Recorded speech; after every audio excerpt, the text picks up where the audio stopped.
journal. Geneviève Bognon.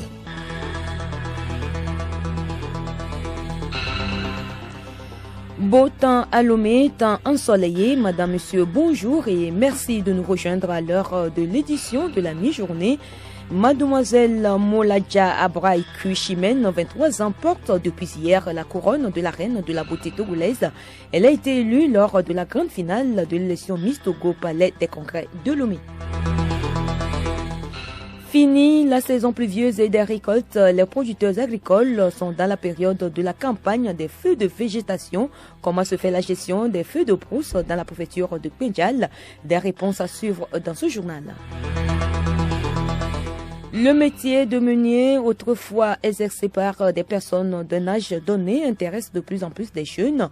Nathalie Kbaneke a rencontré le jeune meunier Joël sur son moulin à l'électricité à Kara Sud. Son portrait dans cette édition. Et puis, décès hier de l'artiste congolaise Tchala Moana, surnommée Mamou National, et la reine de Muchwashi. Tchala Moana, dont plus de 40 ans de carrière musicale, est morte hier à l'âge de 64 ans.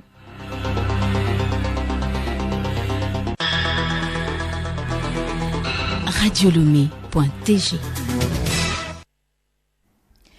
La 14e édition de la fête traditionnelle Ebemozan ou fête du riz des populations Kwele et Akata a connu hier son apothéose dans le canton de Goudévé. C'est une occasion de retrouver des fils et filles de Kwele et Akata, de réfléchir au développement de leur milieu, de promouvoir et valoriser la culture du riz. Marus Nglobe Chome, président du comité d'organisation. Avec la fête traditionnelle Ebemozan, les peuples Kwele et Akata veulent rassembler davantage leur population. Répondre favorablement à l'appui du gouvernement sous le leadership de son Excellence, Monsieur le Président de la République, pour atteindre rapidement l'autosuffisance alimentaire. Depuis la nuit des temps, le riz est devenu la première des nourritures des peuples Kwele et Akata, et chaque famille a sa réserve cultivée, toujours avec les moyens de bord. Et le Monza est donc le signe d'un engagement collectif, moment de grands retrouvailles et de consolidation de l'unité entre les fils et les filles du milieu dans un climat de convivialité et de pardon mutuel. À l'instant, Marus Nglobecho, président du comité d'organisation. Le ministre en charge de l'aménagement des pistes rurales, Issa Tchede Kamfetine, représentant le chef de l'État à cette célébration, appelle les peuples Kwele Akata à faire de leur culture un facteur de cohésion sociale. Ebemozan est l'occasion non seulement du bilan du travail accompli, mais aussi l'introspection sur le passé et d'analyse du présent en vue de résolution pour de nouvelles perspectives et de reconnaissance envers les divinités qui ont favorisé de bonnes récoltes. La célébration des fêtes traditionnelles et culturelles dans nos différentes préfectures offre un repère très important, non seulement pour les communautés locales, mais aussi pour tout le pays, car elle constitue d'une part un socle sur lequel nous bâtissons notre vie commune et d'autre part une occasion pour réfléchir au développement de nos milieux. Les festivités se sont déroulées en présence de Madame le Premier ministre Victoire Tomiga Doubé et la présidente de l'Assemblée nationale native du milieu. Madame Yawadi Bondi Tchegan a exhorté les populations de Kwele à la culture de la paix et à la cohésion sociale. D'une fête à une autre, les populations à Kosso et à Kébou, elles aussi, se sont retrouvées hier pour la 41e fois pour leur fête traditionnelle au Vazou. C'est un moment de communion pour ces peuples de rendre grâce à Dieu pour la moisson. Paco Johnson. Une fête pour remercier les mains des ancêtres et le Dieu Tout-Puissant qui a permis la bonne récolte. L'honorable député Kérécho Komina François, président d'organisation, revient sur les vertus et l'importance du fonio. Ova ou Fakbe, le fonio est une graminée qui pousse aussi bien sur les plateaux et les flancs rocailleux de nos montagnes que dans les plaines. Pour ses vertus curatives, sa consommation est recommandée aux femmes allaitantes, mais surtout aux personnes diabétiques. depuis les temps immémoriaux. Le fonio est et demeure pour nous, à l'instar des autres cultures vivrières, un précieux don de Dieu, un don pour la vie.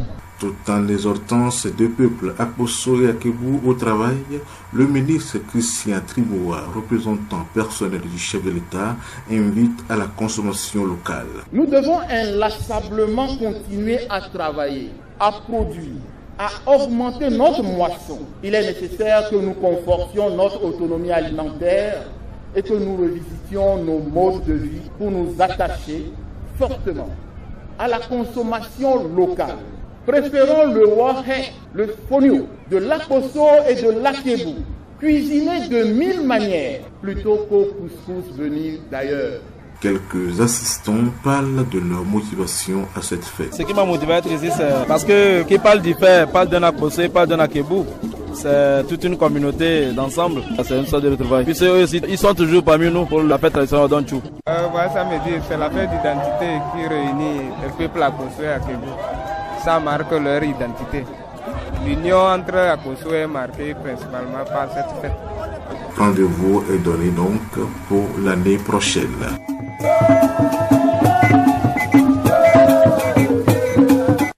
Je le disais en titre, Mademoiselle Moladja Blaiku Chimène, 23 ans, et sacrée Miss Togo 2023.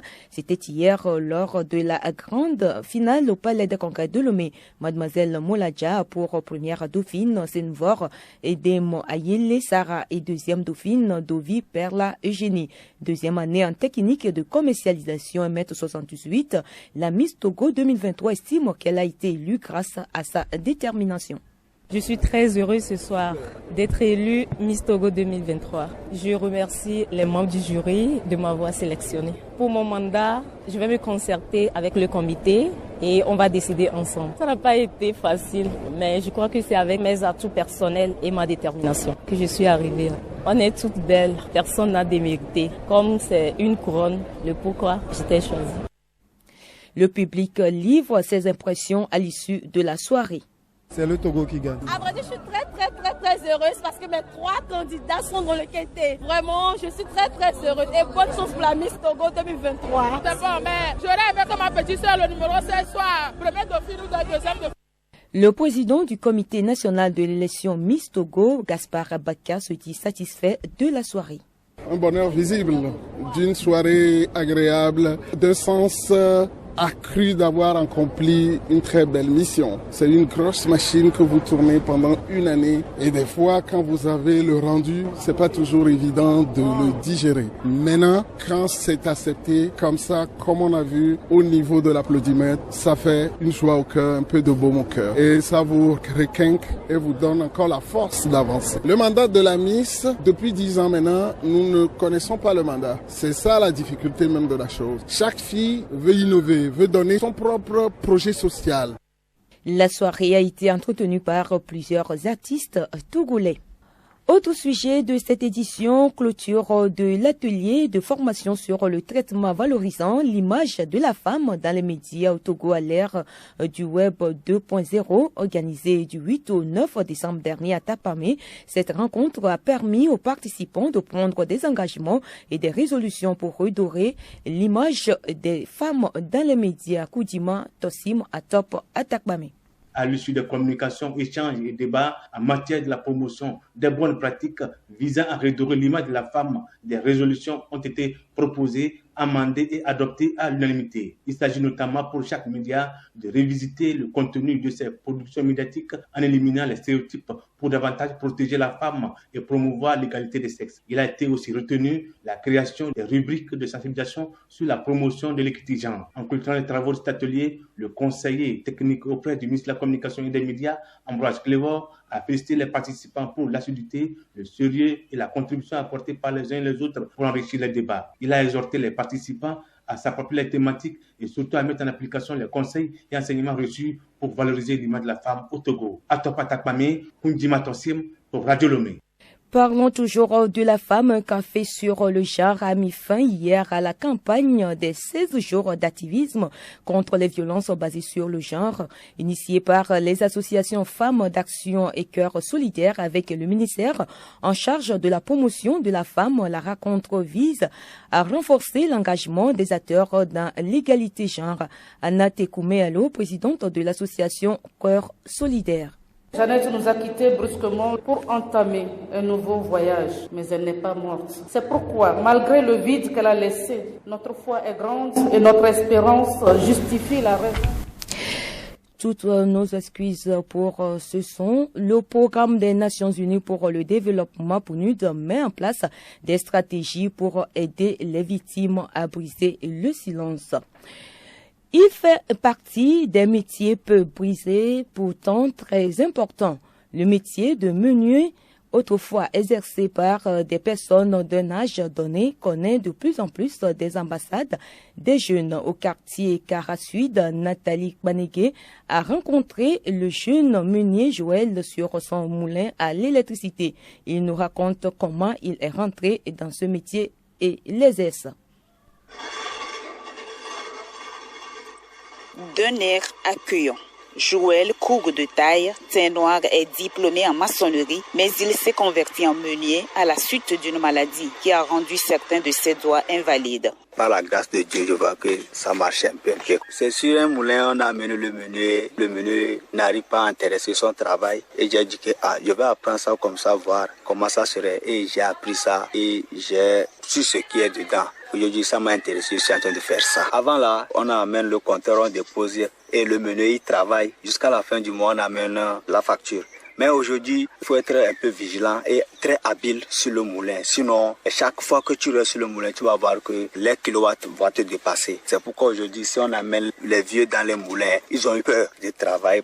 Le jeune homme de 25 ans transforme toutes sortes de graines en farine, bientôt 2 ans. Il y a maïs à moudre, les maïs mouillés pour les aimants, les milles germés aussi, l'arachide, les sésames, les noix. À Kara ici, dans le moulin, si quelqu'un vient et la personne amène un bol, peut-être il peut tenir 100 francs. Et c'est toi le meunier qui va lui expliquer correctement que le maïs bol, c'est à 150.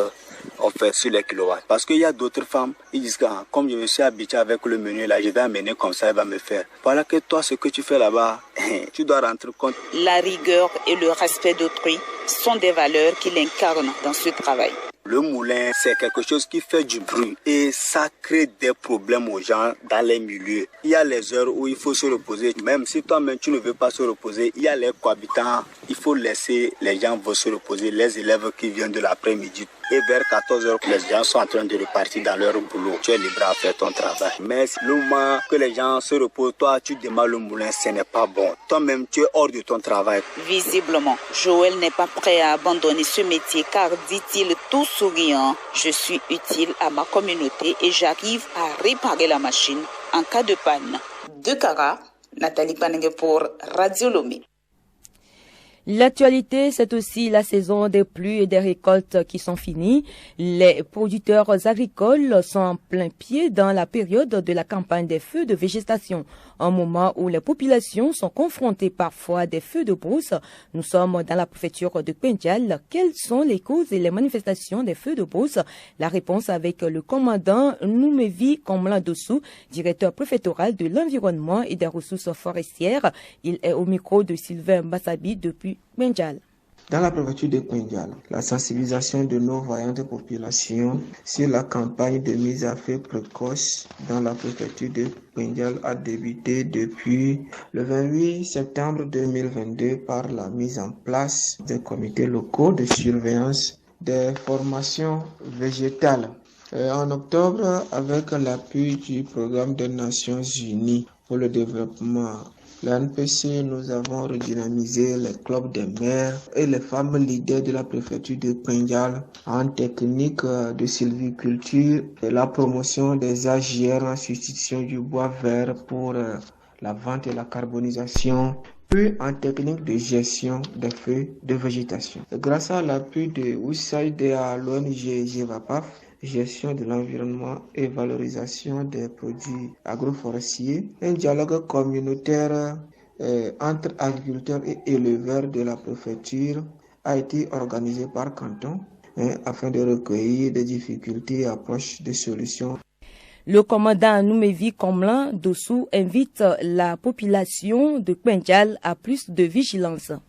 Nous supplions la population à ouvrir les pare-feux autour de leurs biens à titre de prévention. Il faut qu'on sécurise les champs, les parcelles non encore récoltées, nos maisons, les plantations, puisqu'on ne sait jamais. J'invite toute la population à être sur le qui-vive, c'est-à-dire avoir les yeux ouverts sur les formations végétales, les champs, les maisons solitaires, les biens d'autrui, bref, tout ce qui peut prendre feu à tout moment. Sensibiliser le voisinage, sécuriser les biens par le pare-feu, éviter l'usage de briquets et d'allumettes en brousse, s'assurer que la cigarette est totalement éteinte, alerter pour la mobilisation nécessaire en cas d'incendie. Le journal Geneviève Bognon. À l'étranger, Washington a condamné directement l'ancien président guinéen Alpha Condé a annoncé vendredi dernier geler ses avoirs ainsi qu'interdire toute relation commerciale avec lui. Alors qu'il avait été salué par les Américains pour devenir en 2010 le premier président démocratiquement élu de Guinée, il a ensuite réprimé violemment l'opposition avant d'être renversé par un coup d'État en 2021. Nécrologie pour terminer, Tchala Moana est morte hier à l'âge de 64 ans à Kinshasa, surnommée Mamou National et la reine de Muchwashi, un genre traditionnel du Kasaï. Tchala Moana était également très connue en Afrique de l'Ouest, notamment au Bénin. Choriste d'abord aux côtés de Laurent Galan, puis avec l'orchestre Mezoto, Wela Wela, Tchala Moana devient danseuse dans le groupe de la chanteuse Mpongo Love, puis celui d'Apeti Masikini à Kinshasa. C'est plutôt en Côte d'Ivoire que la Congolaise devient chanteuse, propulsée par son compatriote, le guitariste Zouzi Kasseya, intronisé par les chefs coutumiers du Grand Kasaï pour sa contribution à la valorisation de la culture Luba du nom de sa tribu. Tchala Moana a reçu plusieurs décorations tout au long de sa carrière musicale. Mamou National quitte la terre des hommes après plus de 40 ans de carrière musicale.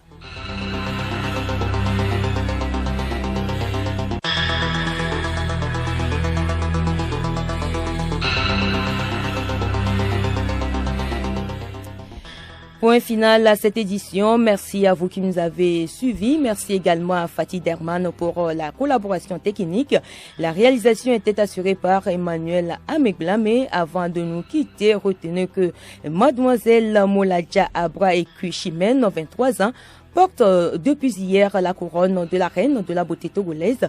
Elle a été élue lors de la grande finale de l'élection Miss Togo au palais des congrès de Lomé. Excellent après-midi à tous en compagnie de la station du plaisir.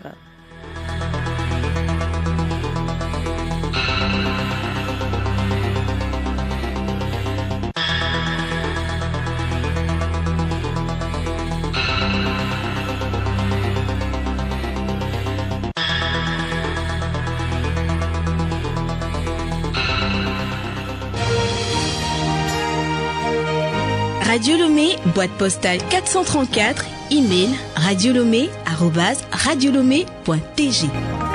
radiolomé.tg